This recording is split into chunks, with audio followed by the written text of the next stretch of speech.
Hello दोस्तों, स्वागत है हमारे नए वीडियो में। आज की वीडियो में हम लोग एक रोमांटिक ड्रामा मूवी का एक्सप्लेन करने वाले हैं। इस मूवी के शुरुआत में हम लोग एक आयरिस नाम की लड़की को देखते हैं जिसे एक जोश नाम के लड़के से प्यार हो जाता है। जोश आयरिस के साथ कई बार घपाघप किया करता था। एक दिन जब वो अपने दोस्तों के पास आयरिस को मिलवाने के लिए लेकर जाता है, तब उसके दोस्त भी आयरिस को देखकर उसकी तरफ अट्रैक्ट हो जाते हैं और वो लोग भी अब आयरिस के साथ इंटीमेट होना चाहते हैं। लेकिन सबसे हैरानी की बात यह थी कि जोश को इस बात से कोई भी फर्क नहीं पड़ता है कि कोई भी आयरिस के साथ घपाघप कर सकता है। एक बार आयरिस जब जोश के दोस्त के साथ अकेली होती है, तब वो आयरिस को अपने पास बुलाता है और कहता है मेरे पास आ जाओ क्योंकि तुम इसी काम के लिए यहाँ हो। इसके बाद वो आदमी आयरिस के साथ में क्या करता है ये हम लोग इस वीडियो में आगे देखेंगे। तो चलिए इस मूवी को शुरू करते हैं।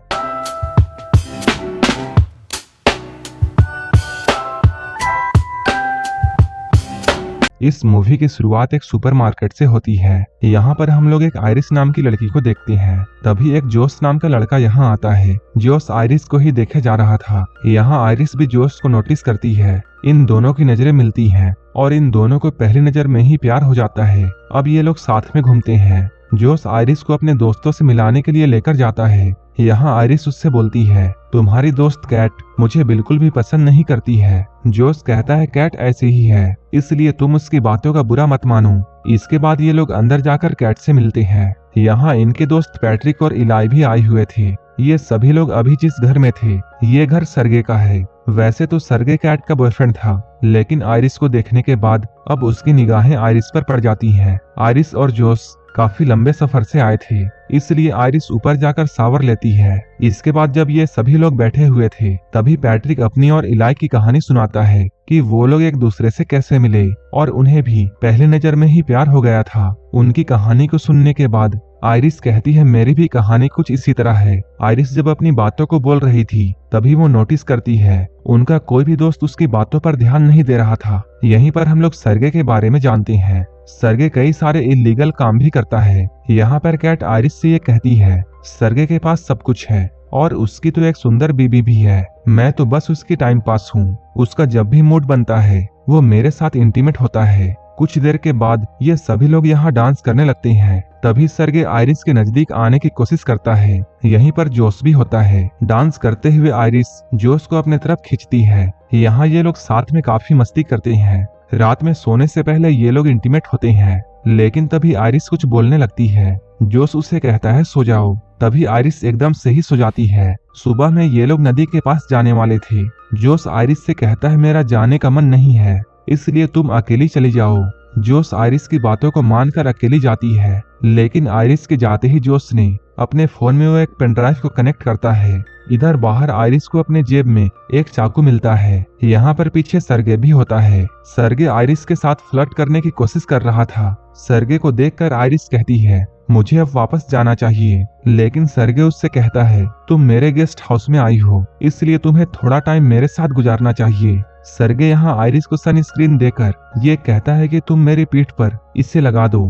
तभी वो आयरिस का हाथ पकड़ लेता है। सर्गे कहता है मेरे पास कैट का परमिशन है और तुम तो यही करने के लिए हो। कुछ ही देर के बाद हम लोग आयरिस को देखते हैं जो कि खून में पूरी तरह लथपथ थी। आयरिस कहती है मैंने उसे रोकने की कोशिश की, लेकिन वो नहीं रुका और वो मेरे साथ जबरदस्ती करने वाला था। वो मुझे गला घोट कर मारना चाहता था, इसलिए मुझे उसे मारना पड़ा। ये सुनकर जोश आयरिस से कहता है सो जाओ। तभी आयरिस अचानक सो जाती है। यहीं पर हम लोग ये समझ पाते हैं आयरिस कोई इंसान नहीं बल्कि एक रोबोट है। अब इन लोगों ने आयरिस को बांध दिया। ये लोग आपस में ये बातें करते हैं हम लोग पुलिस को साफ साफ कह देंगे कि सर्गे के साथ सारा कुछ इसने किया है। यहाँ पर जोश इलाई से कहता है तुम बाहर जाकर पुलिस को फोन करो और मैं आयरिस को लास्ट बार गुड बाय कहना चाहता हूँ। इसके बाद वो आयरिस को ऑन करता है। ऑन होते ही आयरिस पूछती है तुमने मुझे बांध कर क्यों रखा है और मेरे साथ ये सब क्या हो रहा है। जोश यहाँ आयरिस को सब कुछ सच बताता है। वो कहता है तुम एक रोबोट हो और मैंने तुम्हें अपने लिए खरीदा था।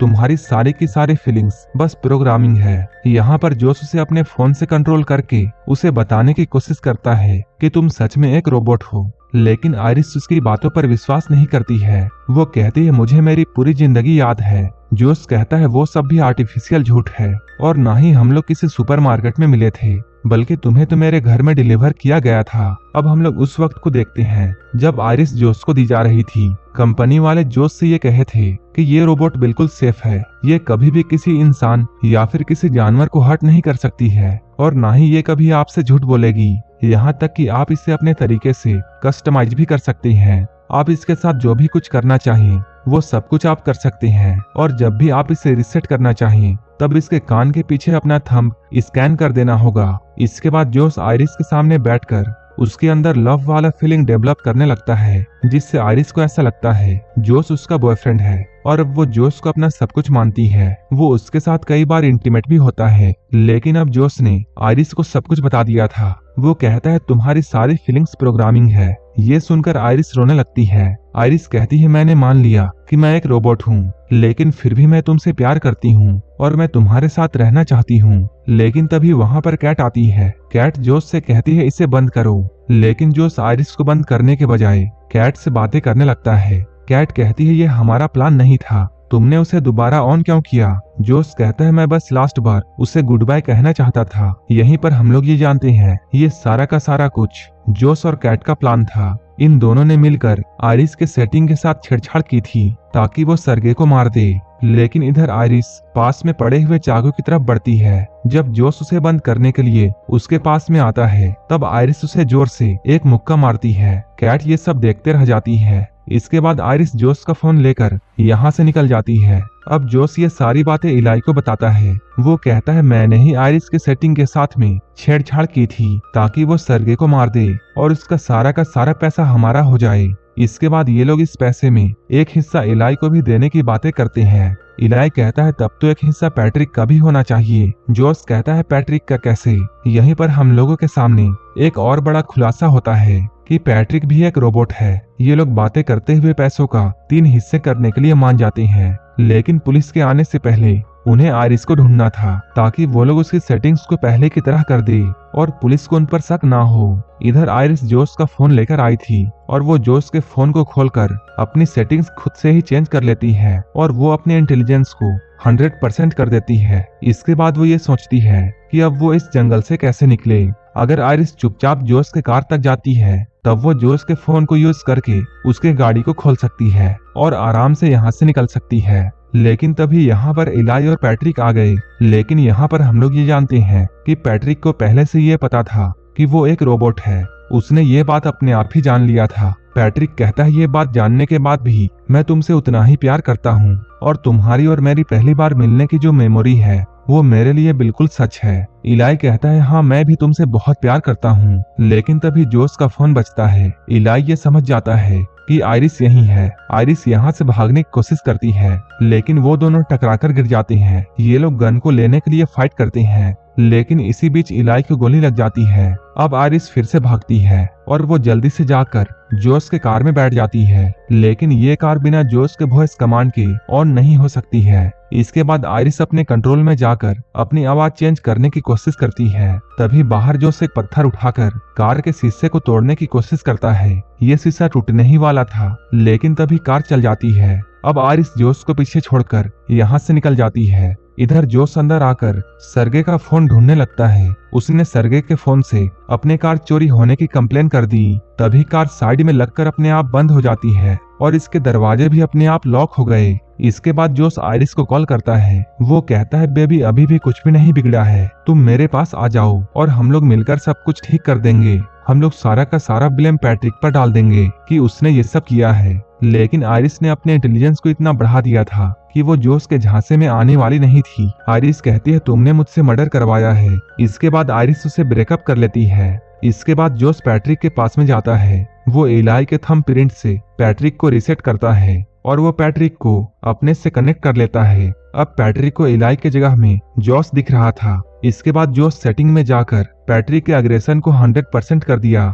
और वो पैट्रिक को ये हुक्म देता है कि तुम जाकर आइरिस को ढूंढो। इधर आइरिस कार के शीशे को तोड़कर बाहर निकल रही थी, लेकिन तभी यहाँ पुलिस आ जाती है। इसके बाद आइरिस जल्दी से अपनी लैंग्वेज चेंज करती है ताकि पुलिस वाला उसकी बातों को नहीं समझ पाए। उसने ऐसा इसलिए किया था क्योंकि आयरिस के साथ कुछ भी हो जाए वो झूठ नहीं बोल सकती थी। इसके बाद वो जर्मन लैंग्वेज में पुलिस को सब कुछ बताती है, लेकिन इस पुलिस वाले को कुछ भी समझ में नहीं आता है। लेकिन वो पुलिस वाला कार में पड़े हुए चाकू को देख लेता है। इसके बाद वो आयरिस को हथकड़ी पहनाता है, लेकिन उसी वक्त पैट्रिक यहाँ आता है। क्योंकि पैट्रिक का एग्रेशन 100% था, इसलिए वो यहाँ पर पुलिस वाले को जान से मार देता है। इसके बाद उसने जोश के फोन से आयरिस को भी बंद कर दिया। इधर कैट घर के बाहर में एक पुलिस की कार को आते हुए देखती है, जिसमें से पैट्रिक निकलता है और इस पुलिस वाले की डेड बॉडी डिक्की में पड़ी हुई थी। कैट ये सब देखकर बहुत डर जाती है और यहाँ से भागने लगती है। जोश पैट्रिक से कहता है उसे रोको। पैट्रिक ने कैट को भी जान से मारकर उसे जाने से रोक दिया। ये सब पैट्रिक के बढ़े हुए एग्रेशन के वजह से हो रहा था। इसके बाद हम लोग जोश को देखते हैं, जो कि आयरिस के साथ में टेबल में बैठकर उसके साथ खाना खा रहा था। उसने आयरिस को ऑन किया था। जोश कहता है मैंने ये बात नहीं सोचा था कि तुम इतना कुछ कर जाओगी। तुमने इलाई को मार डाला और तुम्हारी ही वजह से कैट की भी जान चली गई। आयरिस कहती है नहीं, मैंने ऐसा कुछ नहीं किया है, ये सब तो तुम्हारा किया हुआ है। तुम सारा का सारा ब्लेम मुझ पर नहीं डाल सकते हो। आयरिस कहती है तुम बहुत बुरे इंसान हो और तुम बहुत कमजोर हो, तुम पूरी दुनिया को गलत समझते हो। आयरिस अभी ये सब बातें बोल ही रही थी, तभी जोश अपने फोन को लेकर उसके इंटेलिजेंस को 0 कर देता है। जोश कहता है तुम बोलती हो कि तुम्हें दर्द फील होता है, तो आओ हम लोग टेस्ट करें। वो आयरिस के हाथ को जलते हुए कैंडल के ऊपर रखता है। उसी वक्त जोश के पास में आयरिस को बनाने हुए कंपनी से कॉल आता है। वो लोग यहाँ आ रहे थे। इधर आयरिस का हाथ जल चुका था। तब जोश ने कैंडल को बुझाकर उसके हाथ में गन थमा दी और वो आयरिस को ये ऑर्डर देता है कि तुम अपने आप को गोली मारो। इसके बाद आयरिस उसकी बातों को मानते हुए अपने आप को शूट कर लेती है। इधर कुछ ही देर के बाद आयरिस को लेने के लिए उसके कंपनी वाले आते हैं। यहाँ उन लोगों के सामने पैट्रिक एक पुलिस वाला बनता है, जिस पुलिस वाले को उसने मार दिया था। वो लोग पैट्रिक को देखकर ये कहते हैं तुम्हें देखकर ऐसा लगता है कि तुम्हारा चेहरा काफी जाना पहचाना है। लेकिन इन लोगों को याद नहीं आ रहा था कि इन्होंने पैट्रिक को कहाँ देखा है। तभी एक आदमी कहता है हमारा काम तो बस इस रोबोट को ले जाना है और बाकी का काम हमारे कंपनी वाले देख लेंगे। लेकिन आयरिस के साथ में जो भी कुछ हुआ था उन सभी की रिकॉर्डिंग आयरिस के मेमोरी में होती है और वो मेमोरी कार्ड उसके पेट के एरिया के पास में होती है, जो कि अभी भी बिल्कुल सेफ थी। जोश ये बात जानकर बिल्कुल डर जाता है। कंपनी वालों को भी ये अंदाजा था कि पक्का जोश ने ही आयरिस के साथ में गलत किया होगा और उसी ने इसके सेटिंग के साथ में छेड़छाड़ की है, क्योंकि उनका बनाया हुआ रोबोट इतना कुछ नहीं करता है। लेकिन तभी पैट्रिक इन लोगों के सामने आ जाता है। पैट्रिक इनमें से एक आदमी को मार देता है, लेकिन दूसरा आदमी पैट्रिक से बचकर भागता है। वहीं इधर अंदर इन लोगों के वैन में आयरिस रिबूट हो चुकी थी। इधर बाहर पैट्रिक ने उस लड़के को पकड़ लिया था, लेकिन आयरिस यहाँ आकर पैट्रिक को हर्ट नहीं कर पाती है, क्योंकि उसकी सेटिंग्स रिबूट हो चुकी थी। तभी आयरिस कहती है पैट्रिक जोश तुमसे प्यार नहीं करता है, वो तो बस तुम्हारा इस्तेमाल कर रहा है। यहाँ पर आयरिस पैट्रिक के सामने वही लाइंस बोलती है जो कि पैट्रिक ने इलाई को बोली थी। वो कहती है याद करो तुम इलाई को प्यार करते हो, ना कि जोश को। आयरिस कहती है पैट्रिक तुम जानते हो हम लोग झूठ नहीं बोल सकते हैं। आयरिस की सारी बातों को सुनकर पैट्रिक को इलाई याद आ जाता है। इसके बाद वो अपने आप को खत्म कर लेता है। इसके बाद आयरिस इस लड़के से एक हेल्प मांगती है। वहीं इधर अंदर हम लोग जोश को देखते हैं। यहाँ सारे के सारे पैसों को लेकर जोश यहाँ से भागने वाला था, लेकिन तभी उसे अपने दोस्तों की आवाजें आने लगती हैं। ये सभी आवाजें आयरिस निकाल रही थी, क्योंकि उस लड़के ने आयरिस के सेटिंग के साथ छेड़छाड़ करके उसे सभी चीजों का फुल एक्सेस दे दिया था। अब जोश का फोन भी आयरिस को रोक नहीं सकता है, लेकिन अभी भी आयरिस जोश को हर्ट नहीं कर सकती थी, क्योंकि वो उससे अभी भी प्यार करती है। इसी चीज का फायदा जोश उठाता है और वो आयरिस को बहुत मारता है। वो इस बार आयरिस के पेट में गोली मारेगा ताकि उसकी सारी की सारी मेमोरी चली जाए और वो हमेशा के लिए मर जाए। लेकिन अपने आप को बचाने के लिए आयरिस उस पर हमला कर देती है और इस हमले में जोश मारा जाता है। अब आयरिस अपने रोबोट होने की सच को एक्सेप्ट कर लेती है और यहीं पर ये मूवी खत्म हो जाती है।